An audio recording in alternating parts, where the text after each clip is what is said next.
دوسرا ایک لمحہ فکریہ کی جہت یہ ہے، ہم اہل سنت کے لیے میں آپ سے بار بار یہ گزارش کر چکا ہوں، ہم میں سے بہت سے مزارات پہ جا کر منتیں مانتے ہیں، میرا یہ کام ہو گیا میں 10 دے کے چڑھاؤں گا، میرا یہ کام ہو گیا میں چادر چڑھاؤں گا، میرا یہ کام ہو گیا تو یتیموں کو کھانا کھلاؤں گا، بزرگ سے بعض اوقات باتیں کر رہے ہو، داتا صاحب میرا یہ کام ہو جائے تو میں آپ کے مزار پہ 10 دیگیں چڑھا دوں گا۔ اسی طرح نیاز کر رہے ہوتے ہیں، خواجہ صاحب کی نیاز، غوث پاک کی نیاز۔ اس میں جو صحیح کانسیپٹ ہے اس کو سمجھنا انتہائی ضروری ہے، وہ آپ سیکھیں جو میں بارہا آپ کو بیان کر چکا ہوں، تاکہ آپ غلطی سے محفوظ رہ سکیں۔ ان میں خرابیوں میں مبتلا ہونا آہستہ آہستہ آپ کو حقیقی شرک کی طرف لے جا سکتا ہے۔ اب اس کا بس 5 منٹ میں خلاصہ ذکر کر دیتا ہوں۔ خلاصہ اس کا یہ ہے کہ دینے والی ذات کس کی ہے؟ صرف اللہ۔ تمام خزانے کس کے دستے قدرت میں ہیں؟ اللہ تبارک۔ اللہ نہ چاہے تو کوئی بھی ایک تنکا بھی اٹھا کر آپ کو نہیں دے سکتا۔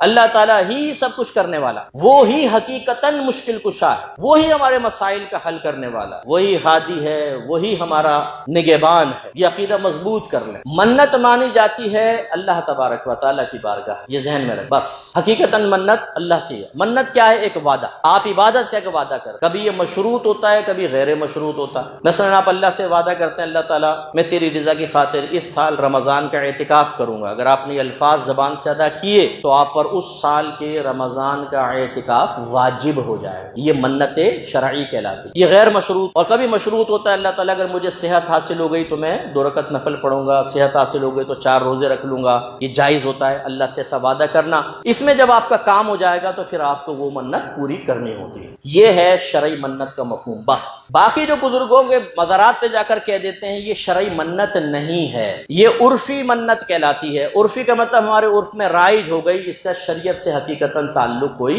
نہیں ہوتا۔ میں تو عوام کو مشورہ دیتا ہوں بھائی وہی منت، آپ شرعی منت اختیار کریں بس، کیونکہ اس میں خرابیاں بہت ہوتی ہیں، کیونکہ مشورے دینے والے اور عقیدے میں بگاڑ پیدا کرنے والے 50 مل جائیں گے آپ۔ لیکن چلیں اس کی جوازی بس صورت یہ ہے کہ آپ نے جا کر مثلا داتا صاحب کے مزار پر یوں کہا کہ داتا صاحب اگر میرا یہ کام ہو جاتا ہے تو میں آپ کے مزار پر 10 دیگیں چڑھاؤں گا۔ اس میں آپ کے ذہن میں کیا ہونا چاہیے؟ اس کا آپ کے ذہن میں یہ ہونا چاہیے کہ داتا صاحب براہ راست کام نہیں کریں گے، نہ کر سکتے ہیں۔ کام کون کرے گا ہمارا؟ اللہ تعالیٰ۔ تو داتا صاحب سے کیوں کہہ رہے ہیں؟ ہم الفاظ تو یہ کہہ رہے ہیں داتا صاحب میرا یہ کام ہو گیا تو میں 10 دیگیں چڑھاؤں گا، لیکن اس کے پیچھے ہماری جو لاجک ہے وہ یہ ہونی چاہیے کہ آپ اللہ سے دعا کر دیں کہ میرا کام ہو جائے۔ اگر آپ کی دعا کی برکت سے کام ہو جاتا ہے، اور دعا کی ہے کہ نہیں کی، قبول ہوئی ہے کہ نہیں ہوئی، وہ کیسے پتہ چلے گا؟ کام ہو جائے گا تو ہم کہیں گے یار منت مانی تھی کام ہو گیا۔ کام ہو جائے تو پھر آپ دیگیں چڑھا دیں۔ تو ایک تو یہ بس ذہن میں کانسیپٹ دے گا اللہ تعالیٰ، داتا صاحب نہیں۔ دوسرا یہ ڈائریکٹ نہیں دیں گے بلکہ دعا کریں گے اللہ کی بارگاہ میں، اللہ مجھے عطا فرمائے گا۔